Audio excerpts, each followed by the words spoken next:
Welcome to the Scratch Golfer's Mindset Podcast. My name is Paul Salter, and I'm a triple-digit golfer on a quest to become a scratch golfer. I'm also a high-performance mindset coach and credentialed hypnotherapist with 15 years of experience helping high performers from all walks of life get unstuck and unlock their full potential.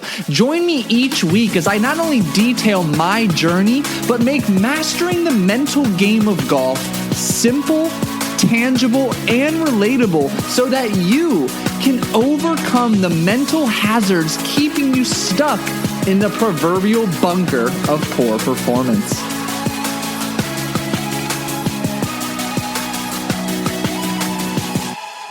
Hey, welcome back to another episode of the Scratch Golfer's Mindset Podcast. My name is Paul Salter. I'm a mindset coach and hypnotherapist for golfers, high performers, and entrepreneurs alike. And I'm excited to introduce you to a friend, a fellow mindset coach, Mr. Matt Stilwell, who, again, is a mindset coach. He's also the host of the Positive Golf Mindset Podcast, which, don't worry, I have linked below. And he helps people from all walks of life not only understand, but most importantly, overcome their biggest challenges to live life to the fullest. And it just so happens that not only is Matt an avid golfer, but he specifically works with golfers who struggle adapting the growth mindset, default positivity, and emotional resiliency needed to play their best golf. And in today's conversation, you're going to get to learn directly from Matt as he shares insights into cultivating a positive mindset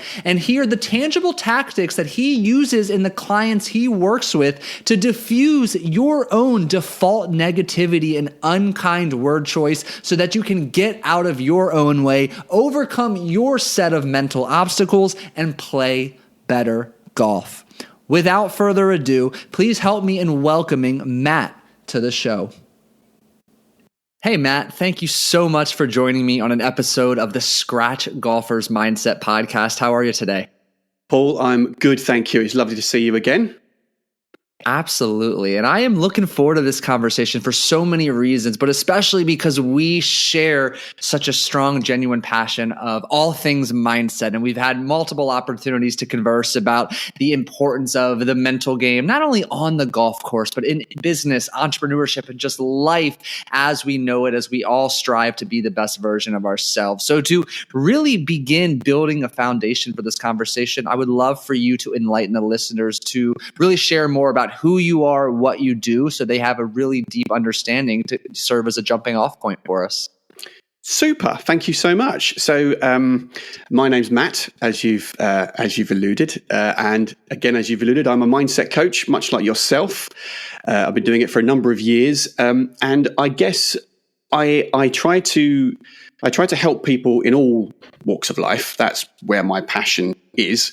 I work with people in business to help not just the individuals within the business to, let's say they want a different career path, or they need going for a promotion, they need something like that. I help them to kind of unlock those barriers, understand those challenges a little better, but also work with businesses themselves. They may have some employees, or they need to pull together a group to actually become more cohesive.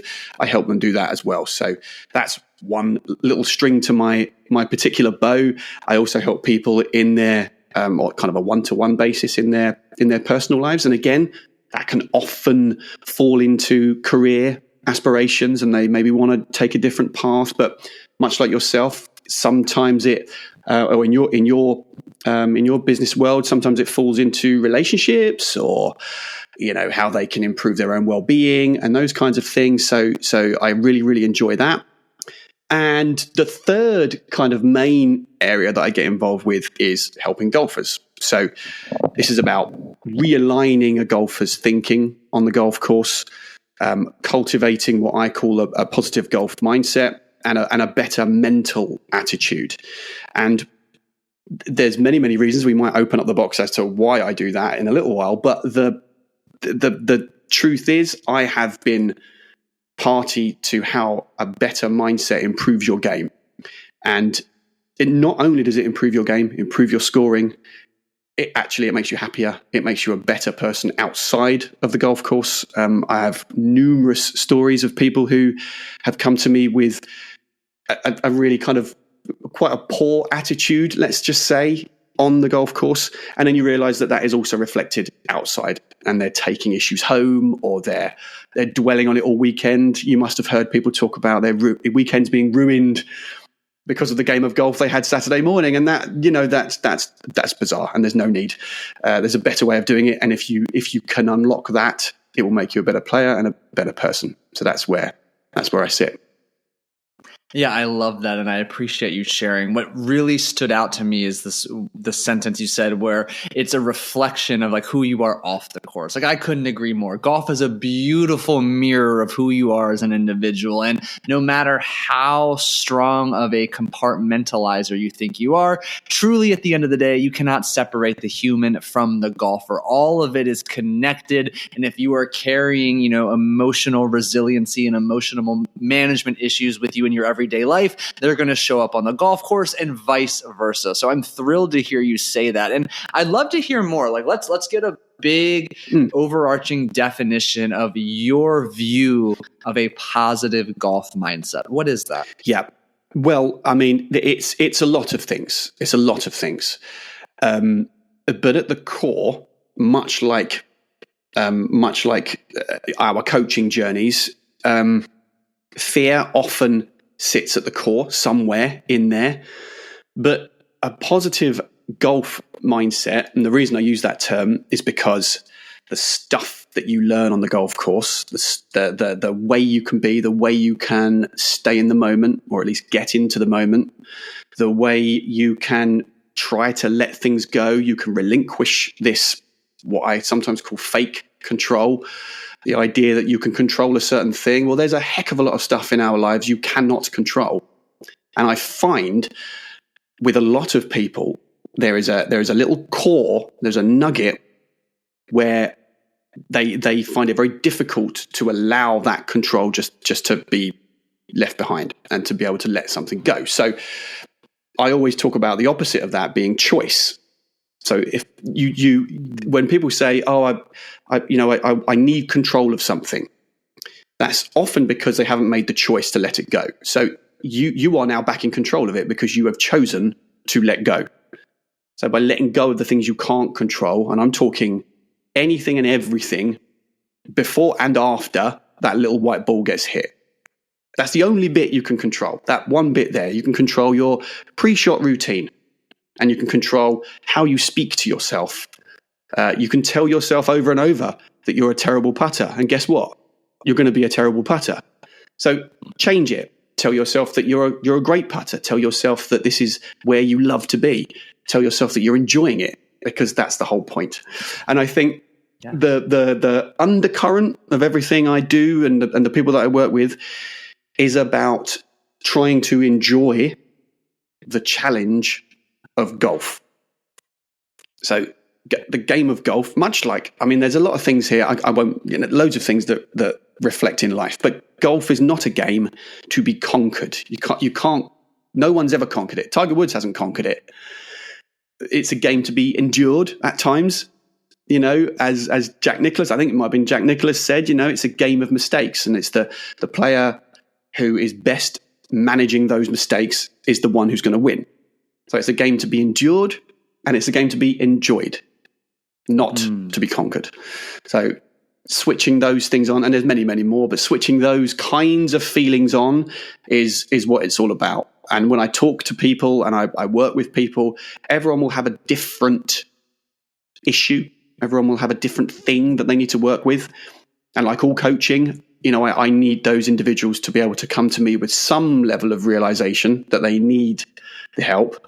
That's always step one, isn't it? And once they have that, we can then start working on what those things are. I love the word choice. That really resonates with me. As someone who is admittedly a bit more type A and OCD, I love control. And as you and I have had the privilege of talking about when you were kind enough to host me on your show, I didn't pick up a golf club for almost 15 years.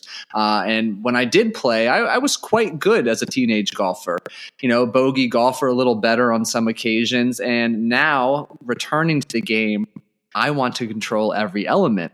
Yet the more I try to control my swing, the bigger the mistake I make. And so what I really extracted from you sharing about that is, how do I fall in love with a sense of safety around surrendering that control? And today is Wednesday, I think the 19th. On Tuesday, the 18th, I just had a lesson, and I just kept telling my coach over and over, it's amazing how effortless it feels when I stop thinking and I just surrender that my body knows how to swing. My body already knows how to hit a golf ball.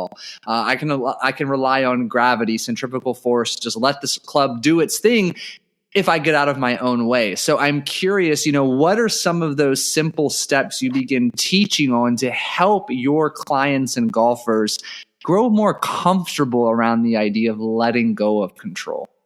Yeah. Generally speaking, your journey to being a better golfer will start with the physical mechanics. It just will. You look at a child putting on the putting green. My daughter's a very good example. I've not taught her anything. She's picked up a club and she's just able to putt it. Great. I'm not going to affect that. I'm not touching that. But there will come a moment where she will need maybe some lessons on the physical to get her body in the right shape, to get her grip right and all that sort of stuff. Lovely. Now, if you want to improve and you want to get yourself into, I'm not going to put a number on it, but you want to continually improve, there will be a tipping point whereby you can't adjust your swing speed, your ball striking. You can't just do that without starting to work on your mind. As I said earlier, if you're just telling yourself that you're a bad putter, and I hear it all the time, my short game's awful. I'm rubbish at my short game. And in my head, I'm maybe playing him in a match. I'm thinking, okay, well, I'm good. Yeah, I'm good. I've got you. But if I'm your coach and you're my client, I'm going to pull you up a little on that, and I'm going to ask you some questions about how that makes you feel, where that's coming from. Chances are, as I said earlier, it's coming from fear, coming from a fear probably of ridicule, or embarrassment. Sometimes that's what it is, and that's very difficult to unlock. But at least understanding it's there, I think, is an important one. Mm-hmm. But letting go is, I talk about letting go of stuff with people all the time, and it could be any number of things. But you still need a thing to be able to focus the mind on. Saying clear your mind completely without meditating or getting yourself in that state is really, really difficult. So for some people, it is just a pre-shot routine. So the only thing I want you to think about is doing the same thing every time before you hit the shot. That's what we're going to do today. That's all we're going to work on. And we are not going to look at or care where the ball ends. This is purely to get your mind into the prep state. And when you step into that 1 square meter, we call it, around the block, around the ball, that's when you engage. And that's all you think about. For other people, it would be kind of thinking of, let's say you're not quite hitting the ball square on the putting green. Maybe you need to think about the gait with which the putter blade comes through. So then we're using other words. We're saying words like, or a phrase like through the gate, or rhythm, or commitment. We're leaving those words in your mind so that is a thing that your brain is thinking about without being completely bare, but also without being utterly submerged in things to think about, because both of those things can be damaging for some people. Yeah. But yes, so it's a myriad of things really, and it would depend on the moment. It would depend on what they actually want to work on. But being able to get people to see that letting go, getting into, let's say, a flow state for some people in business, that's good. Developing a growth mindset, again, is another thing that people in business hear a lot about. But by saying that to someone, they can already understand what you mean by that. So I try to kind of break down barriers. If someone's never heard of that, I'll use different terminology. I'll talk about it in a different way. But I think we talked about this on my podcast. But the whole idea of curiosity, asking yourself relevant, open questions that aren't accusatory and aren't sort of aggressive, asking yourself, oh, why did I take a 6 iron there? Oh, I should never have taken a 6 iron. Be more curious about what the ball might do in that example, or again, dwelling on the past and worrying about the future are no good. Relinquish control, focus on the next shot. That's all you need to be doing. Yes, so much wisdom there. And again, so I told you, I fixated on that word choice. I love that. I've never thought about it the way you've explained it, but even the way it seems you package and phrase this to your clients is so brilliant, because by allowing them to perceive the act of surrender as a choice, they still feel they're in control. And again, type A in me is like, I need that control. Oh, I'm going to choose to surrender. Yeah. That makes me feel as if I have a sense of control. Yeah. And then simultaneously, that pre-shot routine, you're right. When I can begin to ingrain, like I have control of 100% of my pre-shot routine, I feel at peace. It's like that itch has been scratched, and I'm actually effortlessly able to surrender as a result, because I give my mind a set of to-dos to get me focused and ready, focused and flowed to hit that effortless shot. So brilliant packaging there. I appreciate you sharing that. And something else that stood out to me too, as you mentioned there when you were further introducing what you do with golfers, is this realignment of their thinking, this cultivation of a mental attitude that allows them to both endure and enjoy the game. Where are you finding the disconnect in your golfers who come to the game for a sense of enjoyment and leave with a sense of greater frustration? Like where and why did that disconnect take place? Yeah, good question. And it comes from a variety, but predominantly, we've already talked about it a little bit, it is control. So people do come to the game with an idea that it is like any other game, and it is I don't know, tennis or badminton or even football or soccer or something. You can control everything you do. You can move around the pitch anywhere you want. You can react to things in the moment. Well, golf isn't like that. Golf is the ball is completely static. It is only you and your head and your body, in that moment. And understanding that your head and your body are completely and utterly intrinsically linked, and you need the other. You need one to help the other. There's no point having the stresses that come with worry and the stresses that come with, oh, that was a bad shot. That tightens up the body, tightens up the neck and the shoulders, tightens up the arms, and hooray, a poor shot. But the disconnect comes sometimes from people who have only just started out in the game. I do find that it is that slight, not misunderstanding, because that's not really fair, but a misalignment of what is required to play good golf. And it is a combination of practice, because it's not an easy game, and a lot of people don't practice enough. And that I'm not a pro. I'm not a pro. I don't suggest to people that I'm going to show you how to stand and swing properly. I can see things and do things, but I would suggest you go and see a club pro for that. I'm here to talk you through the way your mind works when you're thinking of certain things and what to think of in certain moments. And all that bundled up together, negativity and people's kind of constant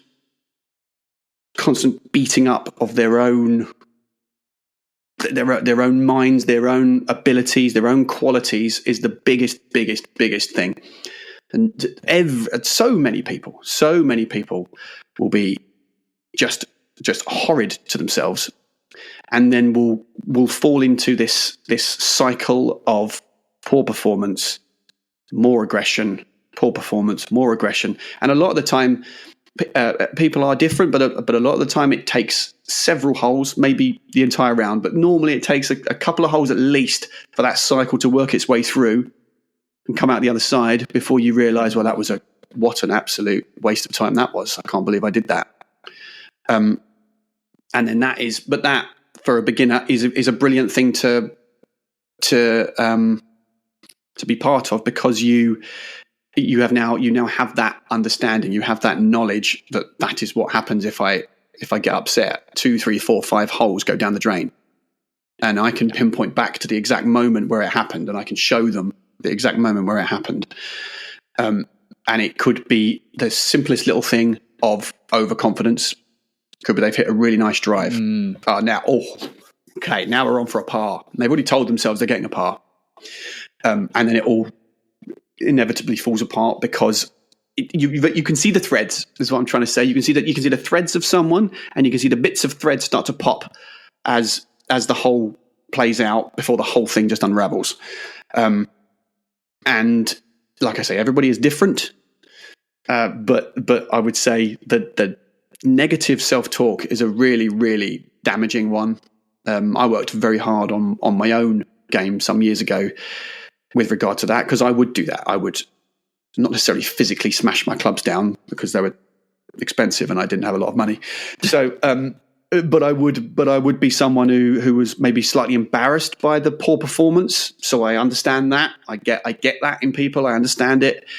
You don't want to come across as someone who's not very good or performing poorly. But the first thing is to stop telling yourself. The first thing is to stop being horrible to yourself, to stop having negative self-talk.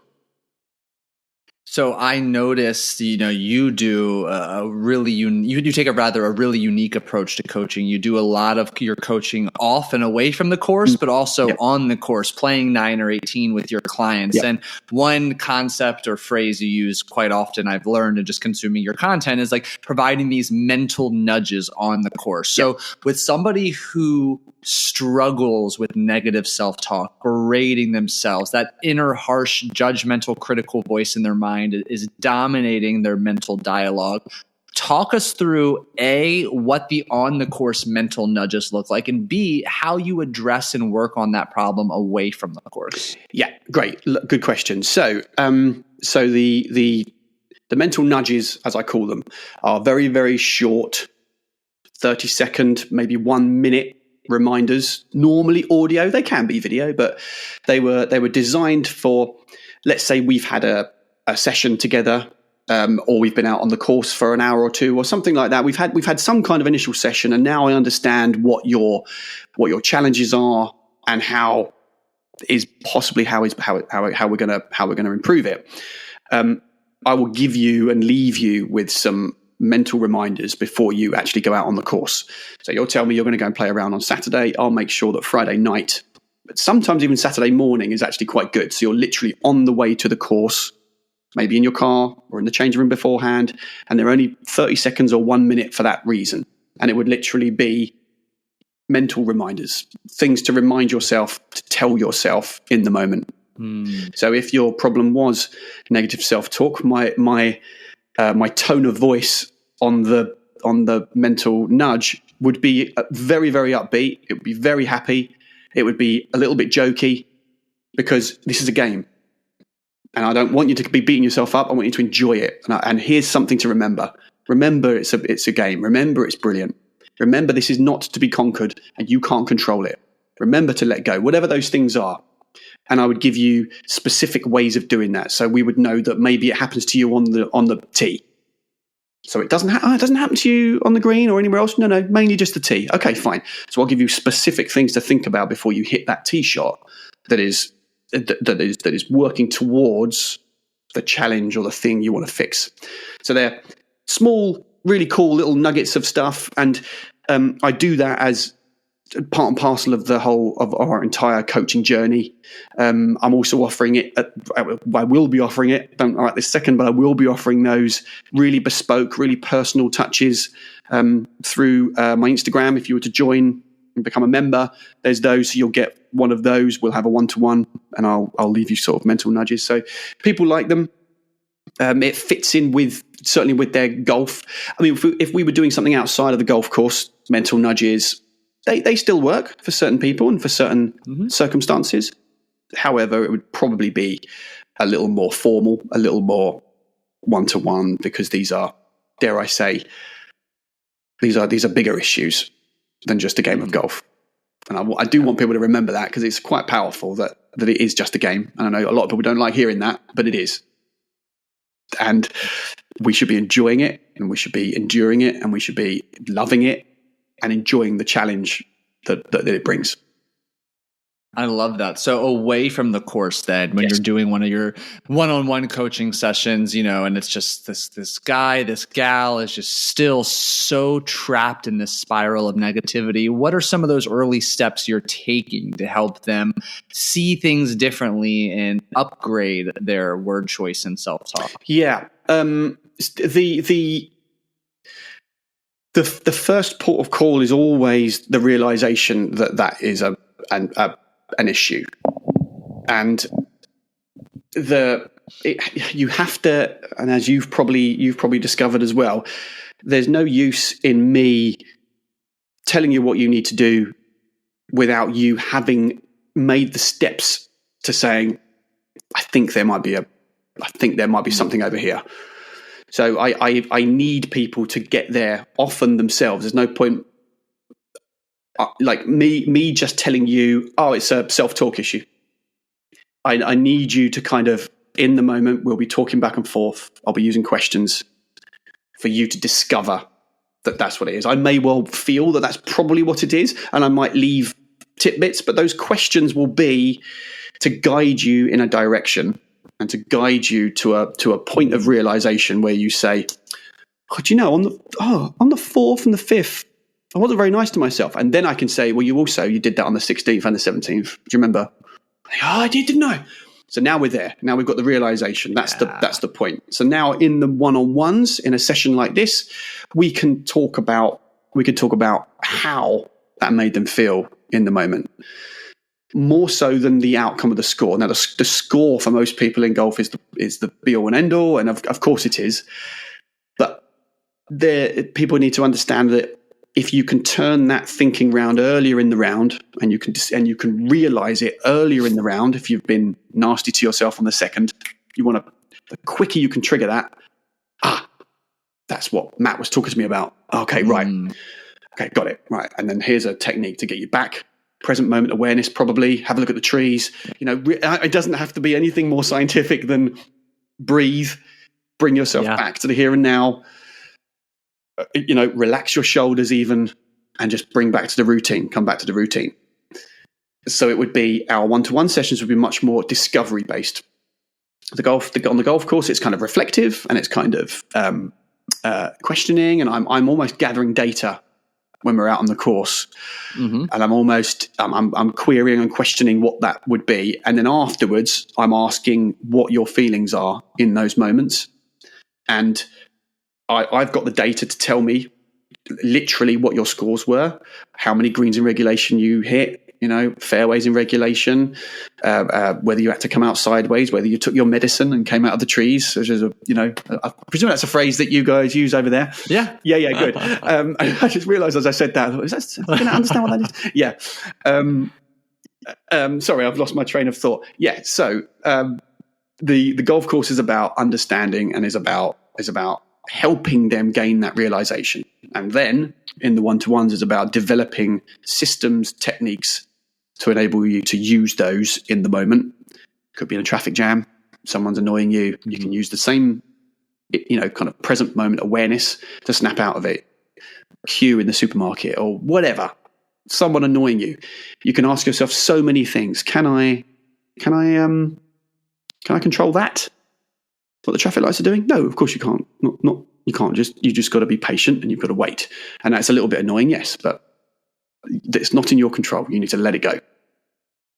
And for those of you listening, the sign of a good coach, or rather a characteristic of a good coach, is someone who can identify and pinpoint what you're doing wrong and what you need to work on. But the sign of a great coach, as Matt just exemplified, is someone who will help you get to that conclusion yourself. Because when that happens, you're invested, you take ownership, you experience on a deep emotional level how much this mistake is costing you or hurting you. So that was brilliant. I loved how you phrased that. And I want to pivot us a little bit. I want to talk about two concepts that are incredibly closely related, yet some people mistake them for being polar opposites. And that's the concept of a confident golfer compared to a fearful golfer. So these terms of confidence and fear, how can someone who is struggling with indecision, doubt, and uncertainty in their game begin to generate confidence? Yeah, that's great. The indecision thing is a more damaging trait than many realize and many kind of allow to work themselves through. And that was all indecision specifically. That's why I get people to look at data. I get people to look at, and I don't look at data just for the sake of, I can drive, look how far I can drive it. It's more about understanding. Again, it's back to this realization. It's an understanding of your ability, where you are, yes, but it's also an expectation leader. So if you can, if you can temper your expectations, and more so, I find people who are really on top of kind of how poor their game is, or they're I got a 5 on this par 4, whatever it might be. Their expectations are so high until I demonstrate to them that a tour pro only hits this many greens in regulation, and you're beating yourself up playing off 20, and a handicap of 20, and you're beating yourself up for not doing the same. You are not going to do the same. So an understanding of your level and your expectation is where the data comes in. So I always encourage people to look at their data, and a lot of the very best golfers do so, and they don't do it as a stick to beat themselves up. They also don't really do it as a thing to motivate them. They do it as a where am I? Where is my current position? Where could I improve? What do I need to improve? And what I see in a lot of brilliant golfers who are kind of more confident is that they fall into flow state, and they genuinely let go of everything. They have a curious mind. They ask themselves the right questions, and it's almost like they're not thinking of anything. It's almost like they're just flowing.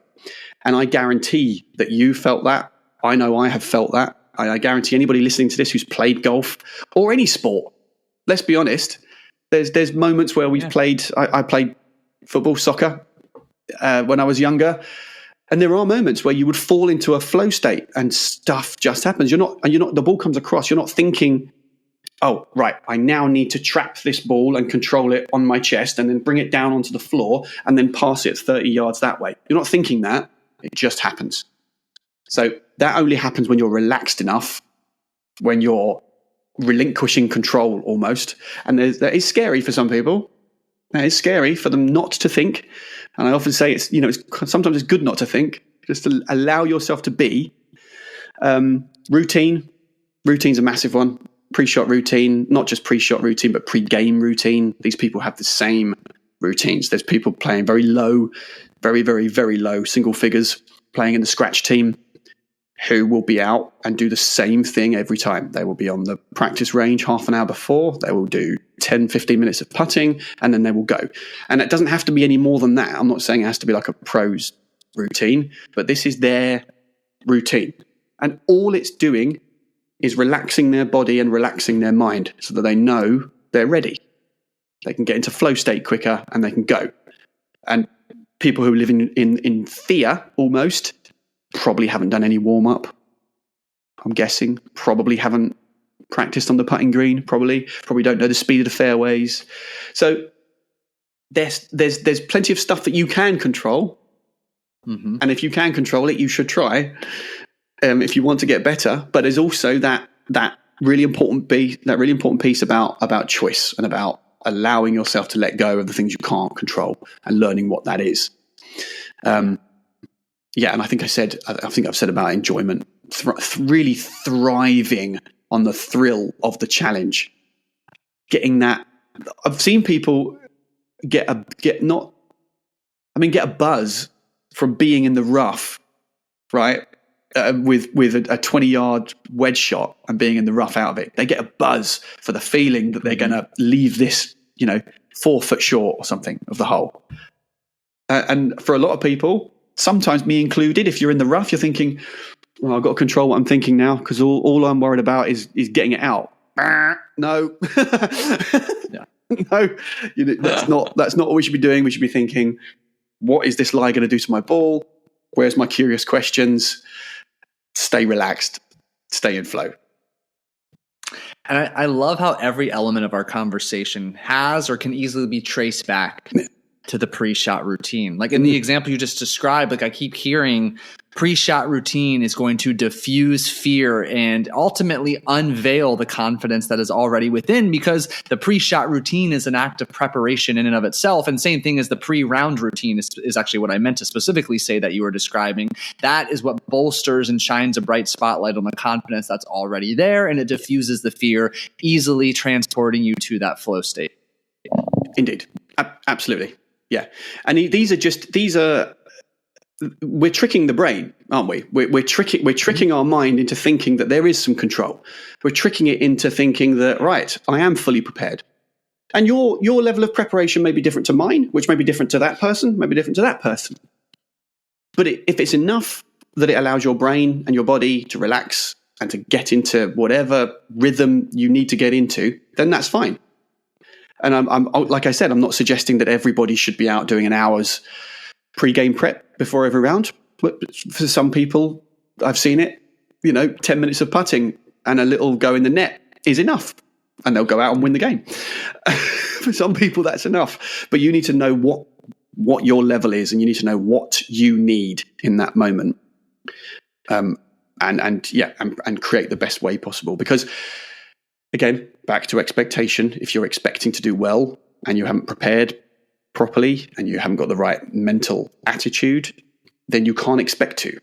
And I heard something very, very recently from Podrick Harrington, and it was something I really, really loved. And it was on a YouTube channel, admittedly, but it was where he was asking. I think it might have been. Well, it was a YouTuber. I won't say who it is, but it was a YouTuber. It's all over it. He said, "Are you arrogant enough to think that you can beat me with a poor mental attitude?" And this guy, the YouTuber, a very, very, very good YouTuber, by the way, plays, is easily a pro. And he said, are you that arrogant to think that you can beat me without a proper mental setup and a mental approach? And he said, I know people on tour. He said, I know golfers on tour who strike the ball like really, really badly, but have the greatest mental attitude, and they are on tour. And I also know amateurs who strike the ball better than many pros, but their attitude absolutely stinks, and they will never make it. They will never get themselves to that point. And he said the number of people who can just focus on their ball striking and their golf swing, if they just worked on their mental attitude, they wouldn't need to work on that golf swing. And it kind of brings me round full circle back to my daughter, to a point, not quite, but, she doesn't need to work on a golf swing. She's putting it just fine, and her attitude's great. She loves it. That's all good. But if we could work on our attitude, our pre-game prep, we would be far better for it. Yeah. I love that. And I love that your daughter's already playing. That's outstanding. It's so much fun and joy and memorable moments await the two of you. Yeah. It's good. It's good. Yeah. So I'm curious to get you out of here on this. For the double-digit handicap golfer who's listening right now, what advice, what priority would you recommend to him or her to begin attacking the mental game to start shooting more pars than bogeys? Yep. It is, for me, under the bracket of enjoy it. Right? So golf is a challenging sport, and it's supposed to be. So enjoy that. Enjoy the challenge. Get yourself into a feeling that I don't care what the outcome is. The outcome doesn't matter. Practice. You might not be able to get out a lot, but I would say practice. So practice the physical on the golf course, but practice the mental on the golf course as well. And you can practice those mental techniques when you're in your car, when you're at home, when you're dealing with your children, when you're at work, whatever it is you're doing, you can bring yourself back to the moment. You can see in others whether they've just pinged. I call it pinging when you have a thing and you've gone. That's called a ping. So you can see it in other people when they ping, and you can build up that stuff. So physical practice, of course, if you're brand new, but if you are beyond that a little and you want to actually work on your mindset, don't be afraid to ask for help. Please. It doesn't have to be a certified coach, but ask someone you play with. How do you think I behave when I'm on the course? Have you ever seen me flip out? 'Cause I'm trying to think. Sometimes I lose my way on some holes, and I've got a bit of a bogey hole. I don't really like number 8. That's a bit all the water down the side of it. So you're already starting to build your recognition muscle. You're already starting to see what it might be. But asking for help is not it's not a failure. It's not a bad thing. It actually shows courage, and it actually shows that you want to get better. So ask someone. I love that. It's such great advice. It's true, and I would echo that in any walk of life. I think we maybe not so much in the US, I don't know, but in the UK, I still get the feeling, certainly in industry, that asking for help is seen as a little bit of a weakness. I still get that. Mm-hmm. I know people say, "Oh, there's no stupid questions," and I truly believe there aren't any stupid questions because that's just the way I am. But I hear it, but I don't see it being acted out. And I still get the feeling that asking for help and asking questions is still seen as a bit of a weakness, if you know what I mean. And I don't think it should be. I think that's dangerous. I agree. I'm a big believer, and I've said for a long time, asking for help accelerates results. Asking for help alleviates anxiety. It's a no-brainer to someone like you and I. And like I see it, like I echo exactly what you said. Like there's still a stigma, a negative connotation around asking for help. It makes us look weak, and I see it, and I'm sure you do too, more in men than women. This sense of stubbornness. I've got to figure it out on my own. And I wonder if you see this as well. I see it to an even deeper degree when it comes to asking for help around mindset and mental game. There is still so much of a level of uncertainty and unknown. Oh, I can do it myself. The mindset's not that important. And then we can all trace it back to 95% of what you do is happening on autopilot in your subconscious. You might want to take a look there every now and then to get out of your own way. Yep, absolutely. Absolutely. Yeah, getting out of your own way. I love that. That's that. So I've said that to people before. Yeah, really, really important. And I just think that the being able to kind of enjoy that challenge and letting go, really, it alleviates the stress. I'm talking about people who want to make a first step into working on their mindset. That's rule number 1 is enjoy the thing. Pinpoint the times when you're not enjoying it. What triggered those? Do you understand when that was? Can you really trace it back? Because a lot of people, let's not beat around the bush. Some people will have issues on the way to the golf course. Some people will have issues when they're at home dealing with family or friends or something before they've left them in an odd state. They're now in a weird aggressive state perhaps, or an unhappy state, or whatever that state might be. But they might not have realized it until the end. So the quicker we can work on our realization muscle and realize when we've gone, realize when we're triggering ourselves, that's when we can start to do something about it. And there are a myriad of things that we can do. A myriad. Just have a little look at my website or check out my Instagram. There's some stuff on there. I did this whole series of kind of silly videos, which I really enjoyed doing, but I'm going to do some more of kind of just scenarios that might happen on the course, and then scenarios that might happen at home that trigger those things, and how we can alleviate them. And it kind of I quite like doing that because it's fun. Yeah, shows a bit of character. I love that. Absolutely. And on that note, where can our listeners go to learn more about you, learn from you, gain more information about your coaching? So I'm all over the socials. I say all over. I'm not on Twitter or X, but I am on Instagram and Facebook and TikTok and Threads and YouTube, LinkedIn, at Matt Stilwell Coaching. I don't need to spell it, I don't think. I'm sure you might be able to put it in the description for me. And I'll link it below. That'd be very helpful. Thank you, because I have got an odd 1 L in the middle, 2 at the end. Matt Stilwell Coaching. And then you can go to my website. There's lots of information on there, lots of articles. And of course, my podcast series, the Positive Golf Mindset Podcast.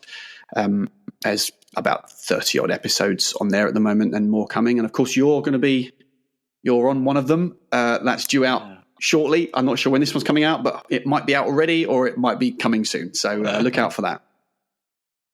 Yeah. Awesome, Matt. Well, it's a pleasure to have you, to further connect with you, to bond over our mutual passions of the game of golf and the mental game of, let's just call it life, but also the game of golf. So thank you so much for joining me.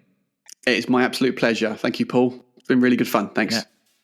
Absolutely. And for those of you listening, thank you for joining us. All of Matt's information will be linked below. I highly, highly recommend that you not only connect with him on social, but check out the Positive Golf Mindset podcast and all of the wonderful mental nudges and nuggets he has splattered across his website. And if you continue to find value in the Scratch Golfers Mindset podcast, it would mean the world to me if you took 30 seconds to leave a genuine rating and review on Apple Podcasts, Spotify, or wherever you are listening.